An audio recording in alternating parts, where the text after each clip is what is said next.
자리에서 일어나셔서 오늘 함께 나누실 말씀을 읽겠습니다. 오늘 우리가 함께 나누실 말씀은 빌립보서 1장 19절부터 26절까지의 말씀, 신약성경 318쪽입니다. 우리 다 같이 함께 한 목소리로 합독하십니다. 이것이 너희의 간구와 예수 그리스도의 성령의 도우심으로 나를 구원에 이르게 한 줄 아는 거로 나의 간절한 기대와 소망을 따라 아무 일에든지 부끄러워하지 아니하고 지금도 전과 같이 온전히 담대하여 살든지 죽든지 내 몸에서 그리스도가 존귀하게 되게 하려 하나니 이는 내게 사는 것이 그리스도니 죽는 것도 유익함이라. 그러나 만일 육신으로 사는 이것이 내 일일 열매일진데 무엇을 택하야 할는지 나는 알지 못하노라. 내가 그 둘 사이에 끼었으니 차라리 세상을 떠나서 그리스도와 함께 있는 것이 훨씬 더 좋은 일이라. 그렇게 하고 싶으나 내가 육신으로 있는 이것이 너희를 위하여 더 유익하리라. 내가 살 것과 너희 믿음의 진보와 기쁨을 위하여 너희 무리와 함께 거할 이것을 확실히 아노니 내가 다시 너희와 같이 있으므로 그리스도 예수 안에서 너희 자랑이 나로 말미암아 풍성하게 하려 함이라. 아멘. 할렐루야. 오늘은 이제 빌립보서 우리 1장 19절에서 26절의 말씀을 가지고 우리 함께 제목을 다 함께 읽어볼까요? 시작. 기쁨을 누리세요. 다 같이 다시 한번 시작. 믿음이 자라나는 기쁨을 누리세요라는 제목으로 함께 은혜를 나누도록 하겠습니다. 먼저 동영상 하나를 보시면서 오늘 말씀을 좀 시작하도록 하겠습니다.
예, 잘 보셨나요?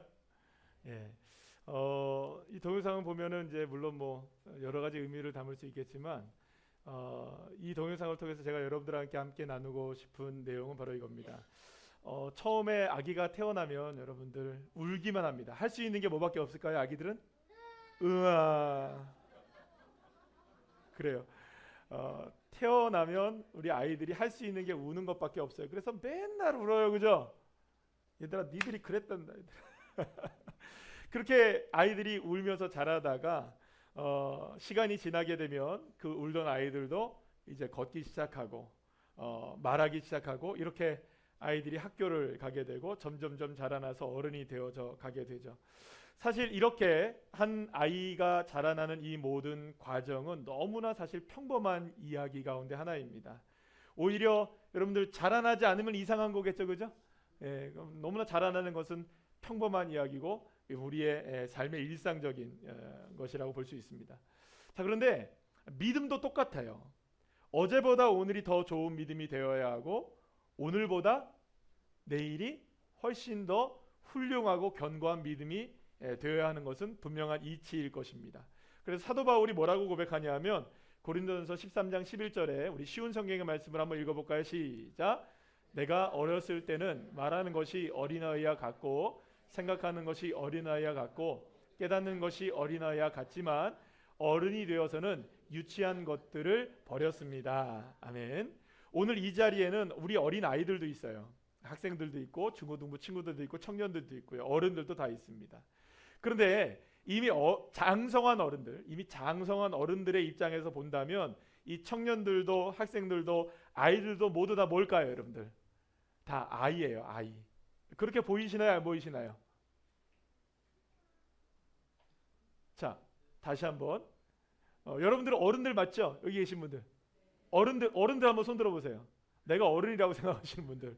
그러면 그 어른들이 생각할 때는 나보다 좀 어린 나이를 가지고 있는 분들은 다 얼라들이죠. 네, 맞나요, 안 맞나요? 네, 맞아요. 다 어린 아이들이에요. 지난번에 우리 이번 지난주에 우리 서울에서 우리 노예 목사님들이 오셨는데 그 목사님, 저는 좀 젊은 목사님인데 아이가 셋이에요. 아이가 셋인데 이러더라고. 1번, 2번, 3번 아가들 이렇게 부르더라고요. 그래서 첫째, 둘째, 셋째를 1번, 2번, 3번 아가들 이렇게 부르더라고요. 그래서 저는 아가들인 줄 알았어요. 근데 그 2번, 3번 아가들이 서울에 있다가 울산에 나중에 이제 도착을 했어요. 그래서 만났는데 아가들이 아니더라고요. 중학교 3학년, 초등학교 6학년. 그런데 엄마는 늘 언제나 그런 아이들을 보고 뭐라고 불러요? 아가들이라고 불러요. 아가들. 왜 아가들일까요, 여러분? 어른들의 눈에는 다 아이들처럼 보이기 때문이에요. 그런데 여러분, 이 아이들의 나름대로 이 아이들의 세대 속에서도 여러분들 세대 차이가 있을까요, 없을까요? 있어요, 여러분들. 분명히 존재해요. 여러분들 생각해 보세요. 다인이의 그 세대 안에도 세대 차이가 있을까요, 없을까요? 확연히 있습니다. 어떤 차이가 있느냐? 기저귀를 찾느냐 안 찾느냐. 여러분, 이거는 하늘과 땅의 차이죠. 그렇지, 그래요, 안 그래요? 그래, 얘들 벌써 알아요, 그죠? 기저귀를 찾느냐 안 찾느냐. 예, 우유를 먹느냐 이유식을 먹느냐, 그죠? 예, 밥을 먹느냐 이유식을 끊었느냐, 이런 것들에 대해서 확연하게 차이가 나요. 신앙생활도 여러분들 마찬가지라고 저는 생각을 합니다. 이제 교회를 막 나오고 예수님을 믿기 시작한 지 막 1년이 됐다 할지라도 그 1년 안에서도 차이가 날까요, 안 날까요? 차이가 나요. 그 처음에 믿었던 그 신앙하고 1년이 지난 이후의 신앙하고도 분명히 차이가 나야 하는 것이죠. 그렇다면 여러분 한번 생각해 보시죠. 내가 예수님을 믿은 지 5년 정도 되었다. 그러면 여러분, 이제 막 1년 믿은 사람하고 5년 믿은 사람하고 차이가 있어야 할까요, 없어야 될까요? 있어야 돼요. 그러면 10년 믿은 사람은 더 차이가 나야 되겠죠. 20년 믿고 30년 믿은 사람은 어떨까요, 여러분? 더 차이가 나야 되는 게 맞는 거예요.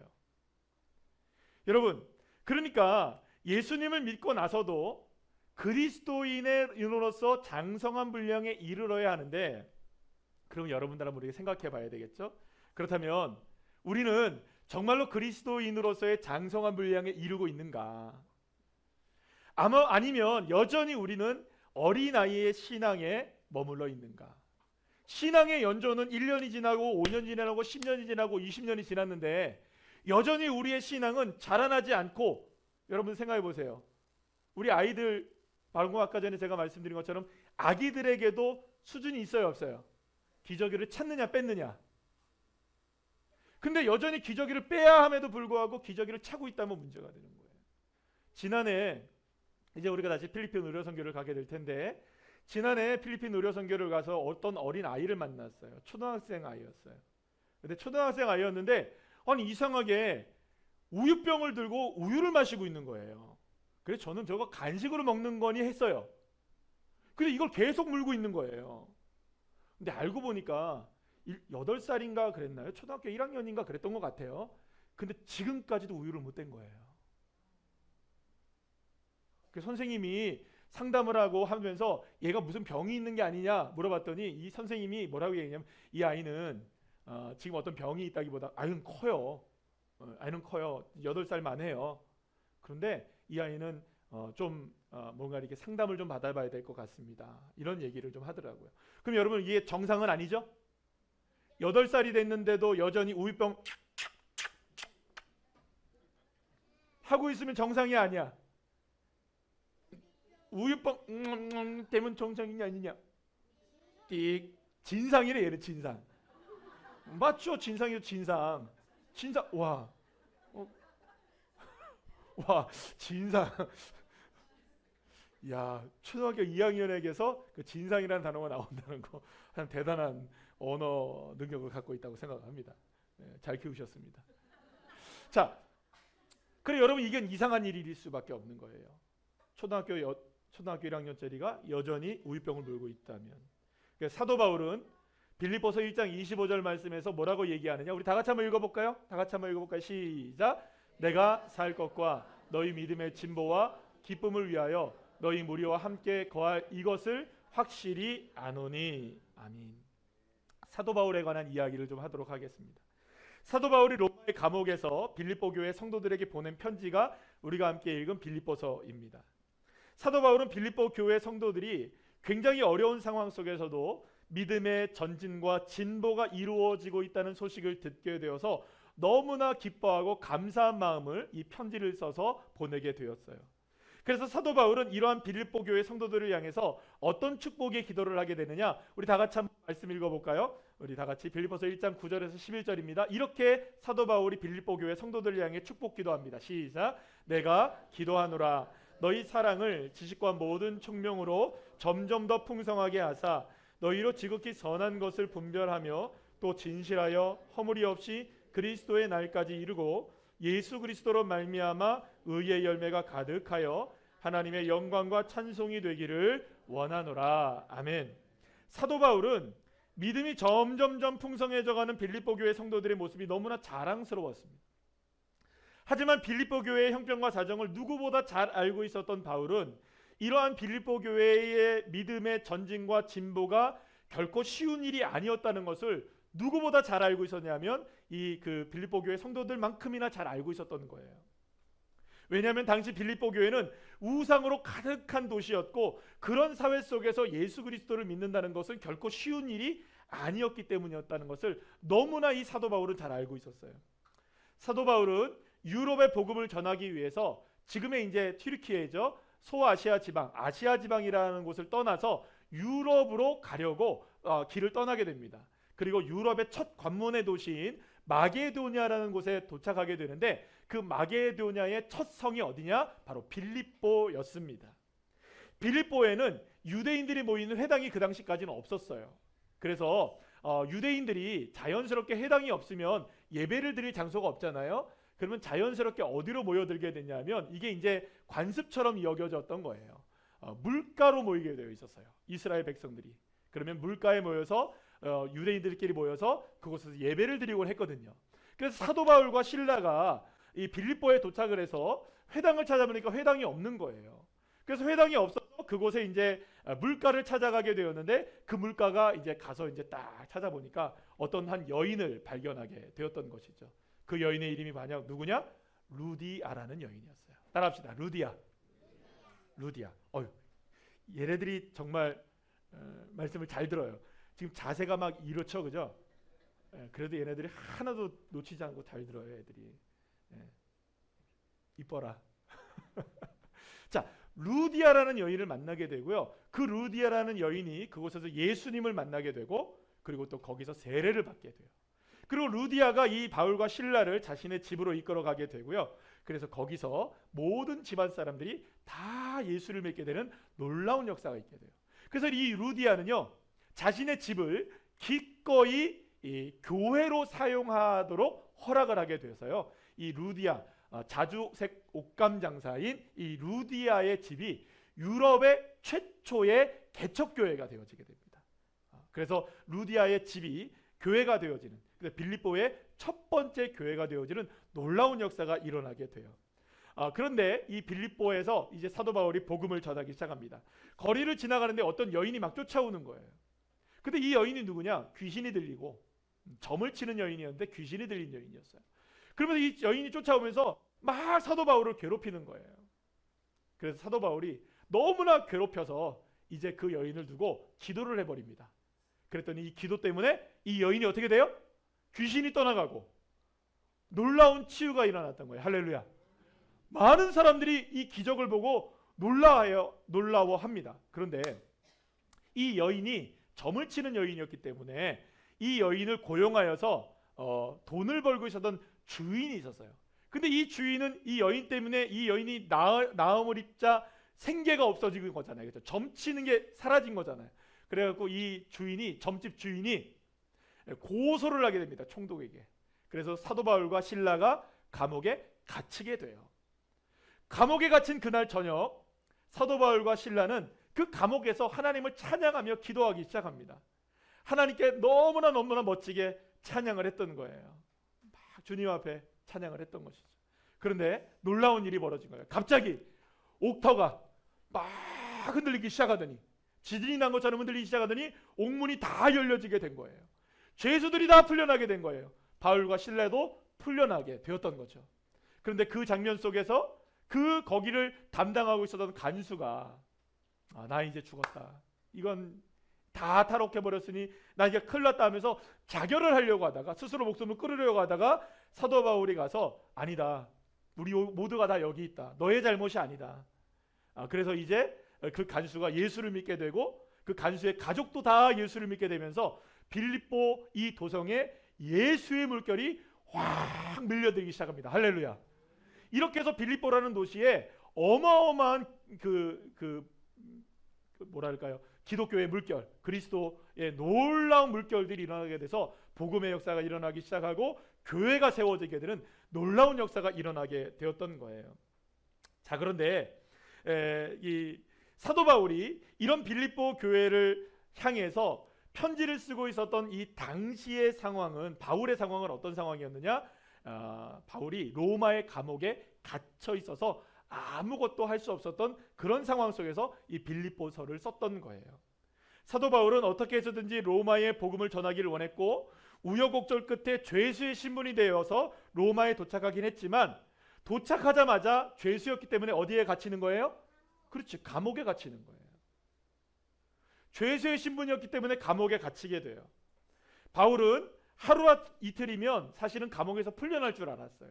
그런데 감옥 생활이 몇 년이나 지속되느냐? 무려 2년이 넘도록 지속이 돼요. 그러니 얼마나 답답했겠어요.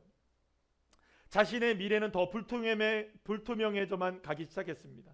이러한 상황에서 바울은 빌립보 교회 성도들에게 편지를 보내게 되었던 거예요. 자, 그런데 바울은 감옥에 갇힌 자신의 모습으로 인해 실망하거나 좌절하지 않습니다. 물론 여러분, 감옥에서 풀려나 빌립보에서처럼 로마의 거리를 활보하면서 예수 그리스도의 복음을 전하는 사명을 감당했더라면 여러분 얼마나 좋았겠어요. 하지만 그렇게 되지 않았음에도 불구하고 바울은 자신이 감옥에 매여 있는 이러한 상황을 통해서도 하나님의 뜻이 이루어져가고 있다는 것을 믿게 됩니다. 지금 사도 바울은 어디에 있어요? 감옥에 갇혀 있어요. 감옥에 갇혀 있음에도 불구하고 사도 바울은 믿었던 거예요. 내가 갇혀 있어도 복음은 전해진다. 이걸 믿었던 거예요. 자, 그래서 오늘 우리 본문 말씀 한번 읽어볼까요? 사도 바울은 빌립보 교회 성도들에게 빌립보서 1장 12절에서 14절 말씀을 통해서 이렇게 고백을 합니다. 다 같이 시작. 형제들아, 내가 당한 일이 도리어 복음 전파에 진전이 된 줄을 너희가 알기를 원하노라. 이러므로 나의 매임이 그리스도 안에서 모든 시대 안과 그 밖의 모든 사람에게 나타났으니 형제 중 다수가 나의 매임으로 말미암아 주 안에서 신뢰함으로 겁없이 하나님의 말씀을 더욱 담대히 전하게 되었느니라. 아멘. 어찌 보면 사도 바울이 로마로 가서 아무것도 하지 못한 채 감옥에 갇혀 있는 그것만 보게 된다면 사도 바울이 로마로 간 것 그 자체는 실패처럼 보여지게 됩니다. 하지만 사도 바울은 자신이 감옥에 갇혀 있다고 해서 실패는 아니다라고 단언하게 됩니다. 왜냐하면 자신이 감옥에 갇혀 있다고 해서 그리스도의 복음 자체가 갇혀 있는 것은 아니기 때문이라는 것을 사도 바울은 믿었기 때문입니다. 오히려 사도 바울은 뭐라고 얘기하느냐? 자신이 당한 일, 곧 감옥에 갇혀 있게 된 이 일로 인하여서 복음이 더욱더 왕성하게 전파되기 시작했다. 나는 갇혀 있지만 복음은 더 넓게 더 깊이 전해지기 시작했다. 사도 바울이 할 수 없었던 복음이 로마에 있던 그리스도인들을 통하여서 담대하게 전파되어지는 놀라운 역사가 일어나게 되었던 거예요. 그러니까 이런 겁니다. 사도 바울 한 사람이 전하는 것이 아니라 사도 바울이 갇혀 있으니 누구라도 전해야 됩니까, 여러분? 자, 제가 출타를 하게 되면 제가 없잖아요. 그럼 새벽 예배를 누군가는 인도해야 되잖아요. 그럼 누가 인도하십니까? 우리 항존직들, 권사님들, 장로님이 하십니까, 안 하십니까? 제가 없으니까, 그죠? 누구라도 해야 합니까? 제가 없으니까 우리라도 해야죠, 그죠? 다시 한번, 제가 없으니까, 그렇죠, 여러분들이라도 해야죠. 사도 바울이 안 되니까 사도 바울 대신에 누가 해야 될까요, 여러분들?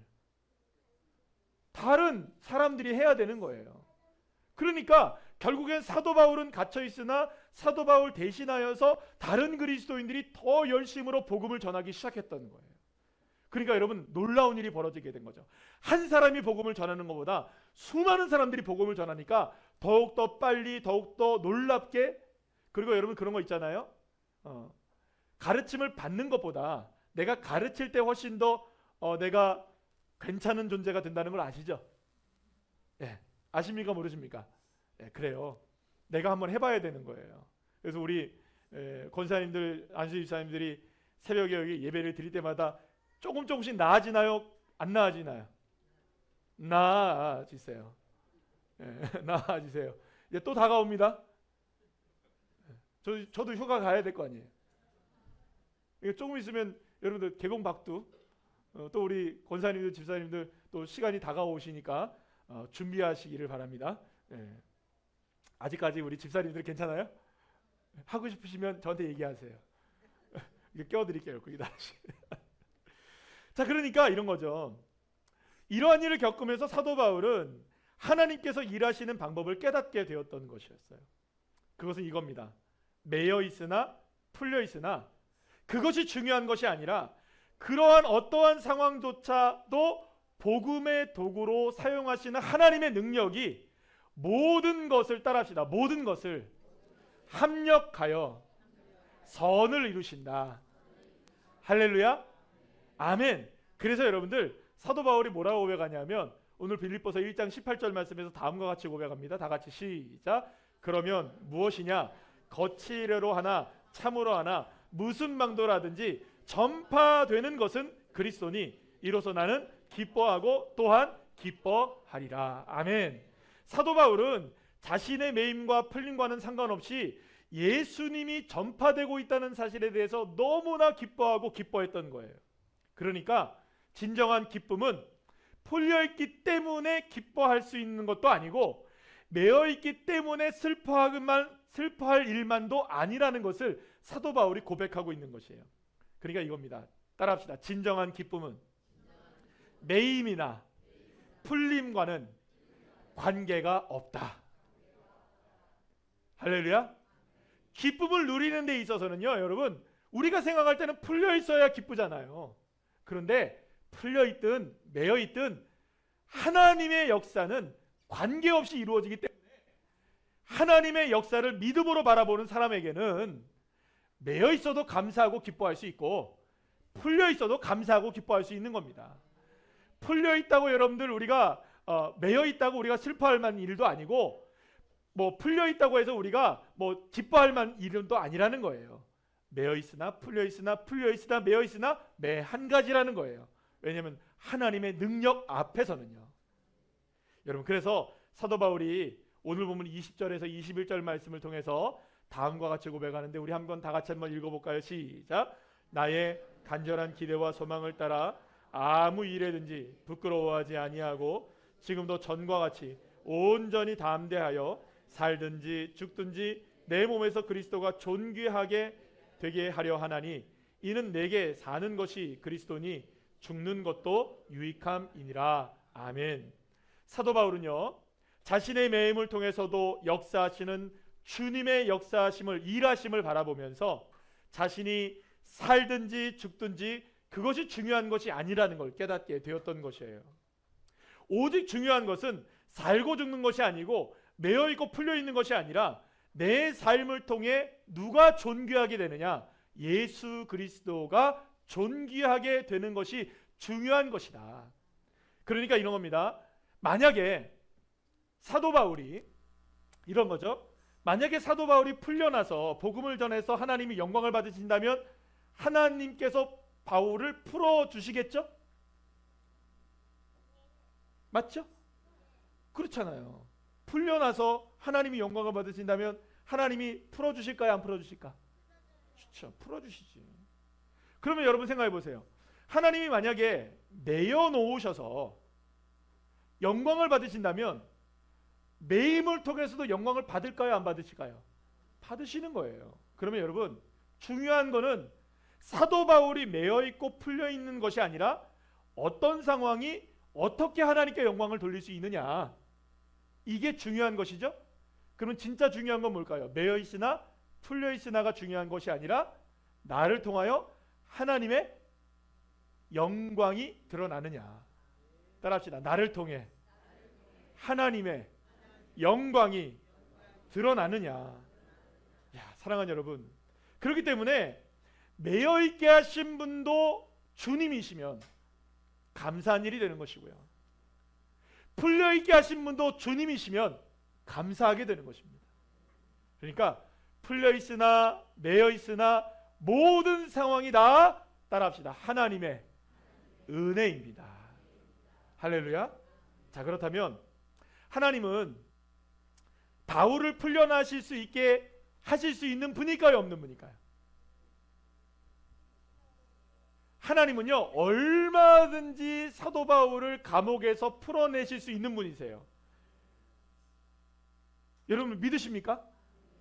하나님은, 여러분 이걸 우리의 믿음이어야 돼요. 하나님은 얼마든지 사도 바울을 감옥에서 풀어내게 하실 수 있는 분이시다. 그러면 하나님이 안 하시는 겁니까? 못 하시는 겁니까? 그렇죠? 말은 똑바로 해야죠. 그죠? 하나님이 못 하시는 게 아니라 하나님이 안 하시는 거라는 거예요. 왜냐하면 그것이 하나님의 뜻이기 때문입니다. 사실 사도 바울은 하나님께서 얼마든지 로마의 감옥도 빌립보 감옥이 어떻게 됐다 그랬어요? 자, 그렇지. 어떻게 열렸지? 지치. 우웅지진. 따라합시다. 우웅지진. 우웅지진. 확 열렸어. 그치? 어? 천재지변이 일어난 거야. 천정은 안 무너졌대. 옥토만 흔들렸대. 그리고 문만 딱 열렸대. 지진같이 이렇게 훅 났대. 빌립보서에서. 그렇게 됐대. 그거 누가 하신 일이야? 하나님이 하신 일이야. 그러면 여러분 생각해 보세요. 하나님이 그렇게 하셨다면 빌립보 감옥의 옥토를 움직이신 하나님이시라면 로마의 감옥의 옥토를 움직일 수 있을까요? 없을까요? 당연히 있죠. 근데 왜 하나님이 안 하시는 걸까요? 못 하시는 걸까요?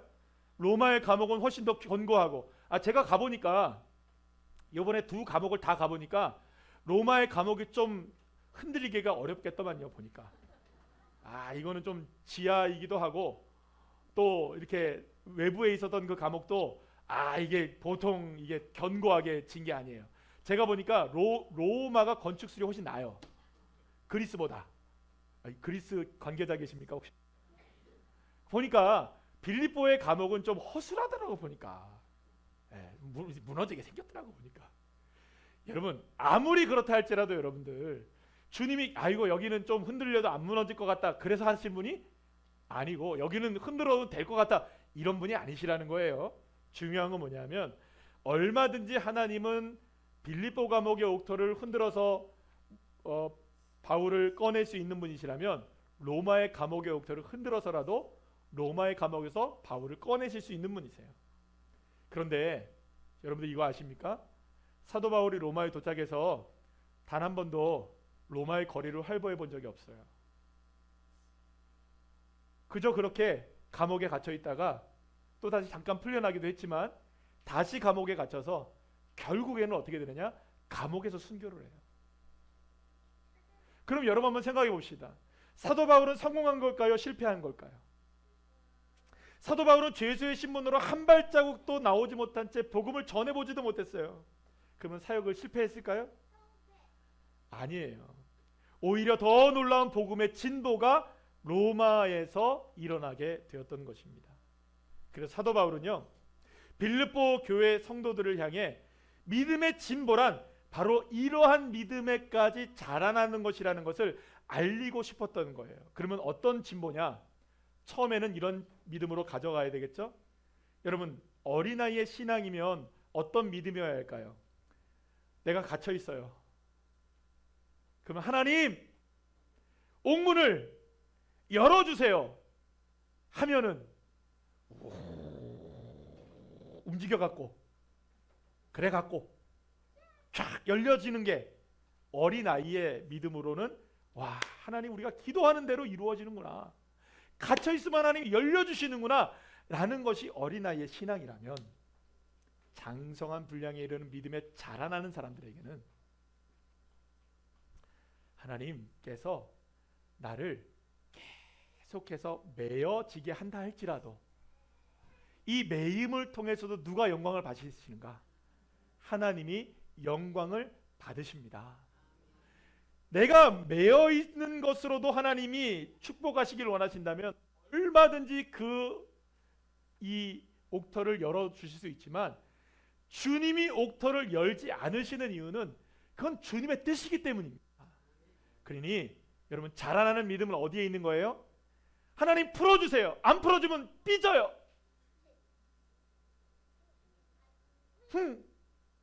이루고 있는 것은 어린아이 신앙이고요. 하나님 풀어주지 않으셔도 주님이 역사하시는 것을 내가 믿습니다. 이렇게까지 믿음이 자라나는 것이 장성한 분량에 이르는 것이라고 사도 바울은 빌립보 교회 성도들에게 이야기하고 있고, 오늘 이 시간 여러분들에게, 우리 모두에게 이 이야기를 주님께서 들려주고 계시는 줄로 믿으시길 바랍니다. 자, 그렇다면 여러분들, 우리 한번 생각해 보시죠. 그렇다면 여러분들, 다시 한번 우리가 정리해 볼 때 자라난 믿음, 진보되고 전진되는 믿음이란 어떤 것일까요? 그것은 매임이든 풀림이든 그런 어떤 상황에든 얽매이는 것이 아니라, 어떠한 상황이든지 하나님은 합력하여 선을 이루신다. 내가 매여 있어도 주님께 감사하고, 매여 있는 것도 주님의 영광이라면 주님 이것을 통해 주님 영광을 받으십시오. 그럴 때 주님의 역사가 일어나는 줄 믿으시길 바랍니다. 자, 그렇다면 나의 믿음은 어떨까요? 나의 믿음은 지금 자라나는 믿음일까요? 나의 믿음은 전진하는 믿음일까요? 날마다 진보되고 있는 믿음일까요? 아니면 여전히 어린아이의 믿음에 머물러서 늘 언제나 주님께 다고다고 하면서 어려운 형편에, 상황에 얽매이고 형편에 넘어지고 문제에 휩싸이는 그러한 믿음, 그러한 여전히 진보되지 못하고 전진되지 못한 그런 믿음 안에 우리가 머물러 있는 것은 아닐까요? 사랑하는 여러분, 따라합시다. 믿음은 자라나야만 합니다. 옆에 있는 분들과 우리 인사할까요? 믿음이 자라나십시오. 믿음 자라나셔야 돼요. 그리고 내 믿음이 자라나고 있는 것은 내 삶의 형편과 사정이 어떠하든 오직 주님 한 분만으로 인하여 기뻐할 수 있을 때, 주님 감사합니다. 이 상황도 기뻐합니다. 주님 은혜입니다. 이럴 때 비로소 나의 믿음은 장성한 분량을 향해 자라나고 있는 신앙인이 되는 줄로 믿으시길 바랍니다. 따라합시다. 나의 삶은, 나의 믿음은 날마다 자라나 하나님을 기쁘시게 하길 원합니다. 하나님 한 분만으로 기뻐하는 자라난 신앙, 진보된 신앙 내가 되길 원합니다. 할렐루야. 이러한 믿음으로 날마다 승리하시는 주의 자녀들 한 분 한 분들 다 되시기를 간절히 축원합니다.